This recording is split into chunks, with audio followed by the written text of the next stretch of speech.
Let me tell you a truth you've felt but never dared to name. Loud threats are for amateurs. True power doesn't scream. Imagine if your silence terrified more than another man's tantrum, if your mere presence freezes opportunists mid-step. This isn't fantasy. This is Machiavelli's unspoken playbook, buried for 500 years, until now. Think you understand fear? You don't. Not yet. Because while the sheep cling to hashtags and hollow boasts, while they beg for applause in the spotlight, the wolves are learning to hunt in the dark. They move unseen, strike wordlessly, leave only the chill of what might come next. By the time you're done watching this video, you step into the shadows. But be warned, this isn't about petty dominance. It's about orchestrating dread, letting their minds carve your throne from their own paranoia. Machiavelli didn't write this down. He couldn't. Some truths are too dangerous for ink. Are you ready to wield silence like a scalpel? To let their imagination build your legend? Good. Then listen closely. Machiavelli wrote, "It is better to be feared than loved." But he lied. Not about fear, about how to weaponize it. The modern world is a circus of clowns. Loud leaders flexing bicep selfies on social media, CEOs live streaming their hustle, influencers begging for scraps of validation with empty boasts. Pathetic. They've turned Machiavelli's genius into a TikTok trend. All bark, no bite. Real fear isn't manufactured in comment sections or boardroom tantrums.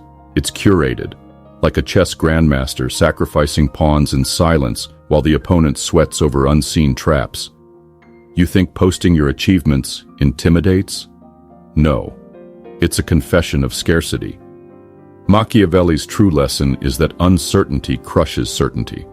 Let them wonder what you'll do next, and they'll never dare move first. The ancients knew this. Kings ruled not with decrees but with delayed consequences. A dissenter vanishes months later, not days. A rival's fortune crumbles years after a slight. Today's alphas are much toddlers slamming fists on tables, mistaking volume for authority. They post their playbooks, flaunt their networks, leak their tactics, amateurs handing their enemies a map to their weaknesses. Machiavelli would laugh, or worse, pity them. Here's the paradox. The more you hide, the more they fear. The less you explain, the more they obey. Modernity worships transparency, but transparency is a leash. It ties you to expectations, to predictability, to limits. Break the leash. Let your silence become a Rorschach test. Let them see their own demise in your calm. That CEO flexing his private jet, he's already lost. But you'll let the rumor of your power outpace the reality. Let them whisper about your 30%. Let them lose sleep over your unmoved expression during their tantrum. Your strength isn't in what you show, it's in what you refuse to reveal. Still think fear is about domination? No, it's about haunting them. Long after you've left the room, your ghost lingers, and ghosts, they don't need hashtags to terrify. Cesare Borgia, Machiavelli's blood-soaked muse, rides into the rebellious town of Urbino. The locals dare defy him, emboldened by his father's fading power. Does he slaughter them, burn their homes, unleash his armies like a petty tyrant? No. He hangs a single rope in the town square, leaves it dangling for weeks. No speech, no ultimatum. Just a rope, a silent, swaying omen. And with that, the rebellion collapses, not from swords, but from the suffocating weight of the unknown. By the time Borgia acts, his enemies have already imprisoned themselves with their own imaginations. Was the rope for the mayor? The butcher? The priest? Every whisper in the tavern became a confession. Every glance at the noose became a surrender. This is calculated ambiguity, the art of making your retaliation so unpredictable, so psychologically glacial, that your targets paralyze themselves. Modern alphas? They rant on TikTok, flexing their outrage like peacocks. They DM threats, screenshot confrontations, live stream their pettiness, mistaking noise for power. Fools. Borgia didn't rule with force. He ruled with the anticipation of force. He weaponized time itself. Let that sink in. A rope, a pause, a delay sharp enough to flay minds raw. Today's leaders would have posted a selfie with the noose, hashtagging, "We're aren't winning." But Borgia, he let silence ferment into terror. He understood that the human mind fears vacuums more than violence. It'll invent monsters to fill the void. Your takeaway: replace their certainty with dread. Let them marinate in the chasm between your action and reaction. A rival undermines you? Don't fire them. Transfer them to a corner office. With no team, no projects, no explanation. Watch their confidence rot as they obsess over why. A client betrays you? Don't sue. Simply stop answering emails. Let their paranoia metastasize. The goal isn't to punish, it's to let punishment become a specter they chase in circles. Machiavelli called this the art of indirect dominion. You call it survival. Because in a world drowning in oversharing, the most dangerous thing you can be is unreadable. Borgia's rope still swings in the winds of history. The question is, what's your rope? Now if you really want to be that person everyone fears crossing, these are 4 rules you must follow to be that shadow. Rule 1. Never explain your anger. Turn your rage into a riddle. When wronged, smile, nod, walk away. Let them marinate in the void of your reaction. Their minds will conjure punishments far worse than you could invent. But this isn't passive, it's predatory patience. In 16th century Florence, a nobleman's wife was caught in an affair. Did he duel the lover? No. He gifted the man a lavish estate, then spread rumors it was stolen from the church. The lover fled, haunted by whispers of heresy. Your silence isn't weakness, it's a slow-acting poison. Now, the anatomy of power. Silence weaponizes the human mind's terror of uncertainty. When you refuse to react, you hijack their amygdala, the brain's panic room. They'll obsess over your intent, scripting elaborate punishments you never conceived. Their cortisol spikes, sleep fractures.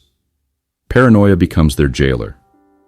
You're not avoiding conflict, you're outsourcing it. The rule's genius lies in inversion.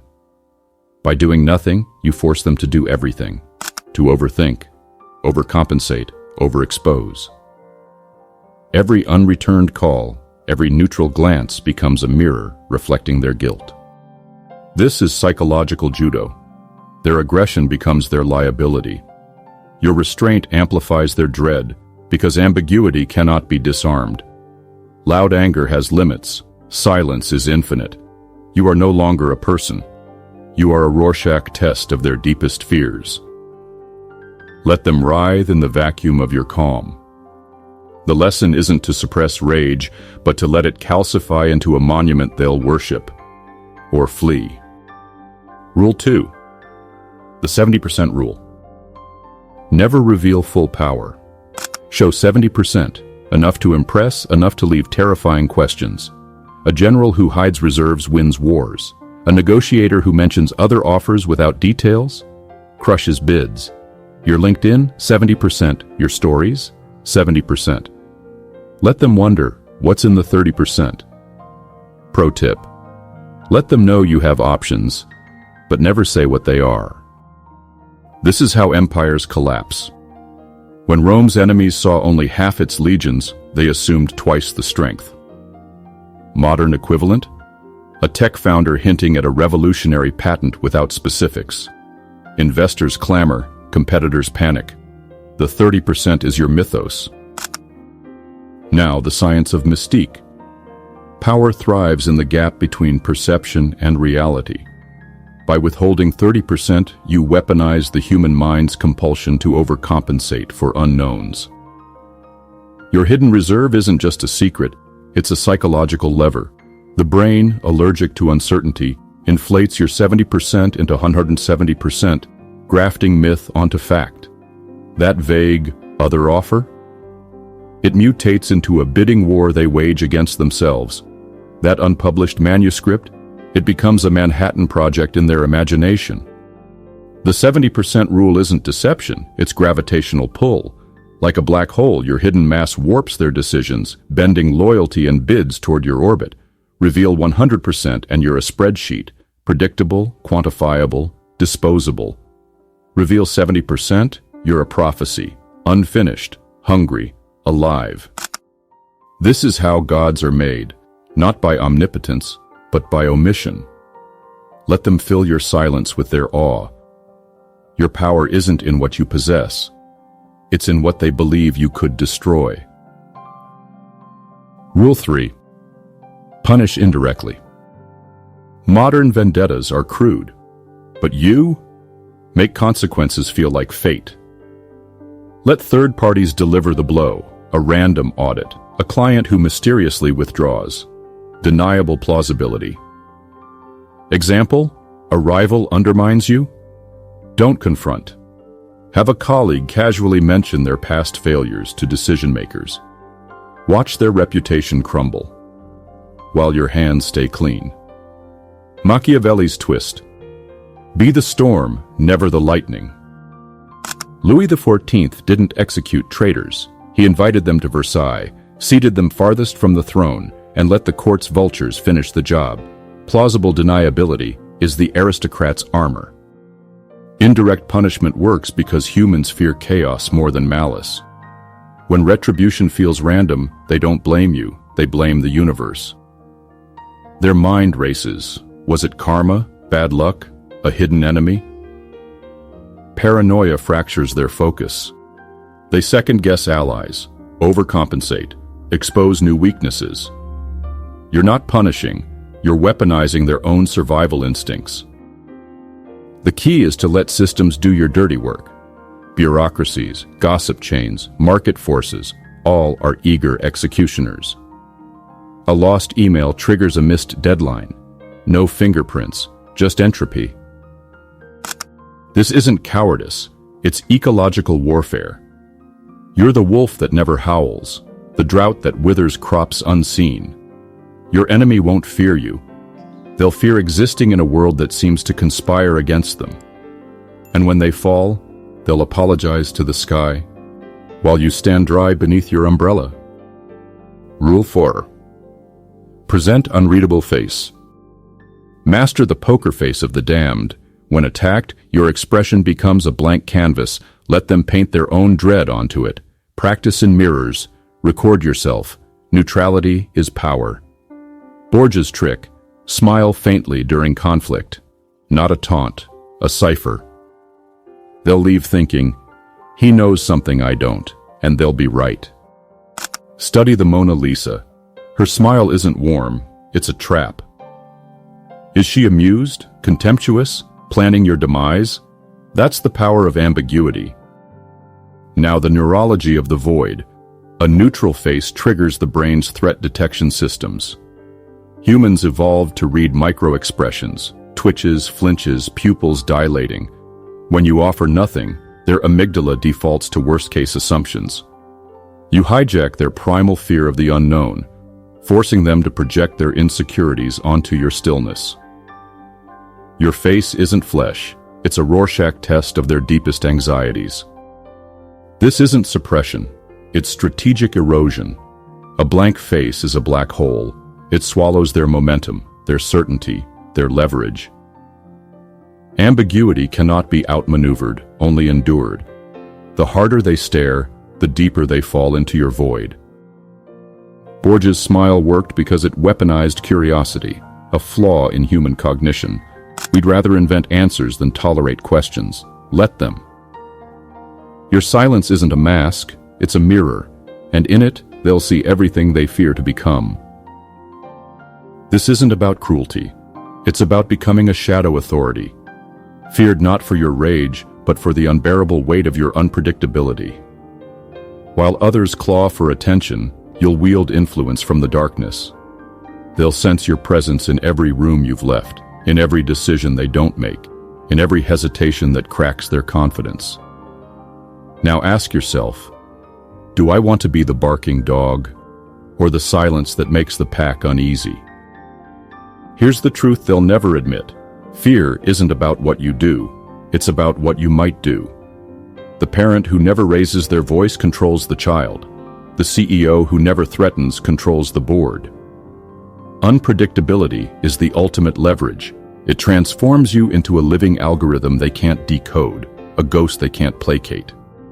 But this power demands sacrifice. You'll trade applause for unease, validation for whispers. While influencers beg for likes, you'll harvest dread. Every unanswered email, every unreadable smirk, every strategic pause becomes a brick in your fortress of unassailable mystique. So I ask again, will you bark with the strays, or will you become the silence that starves their courage? If you choose the latter, type "Silence is my shield" below. Let's see who's truly ready to abandon cheap theatrics for real power. Subscribe, but only if you can handle the shadows.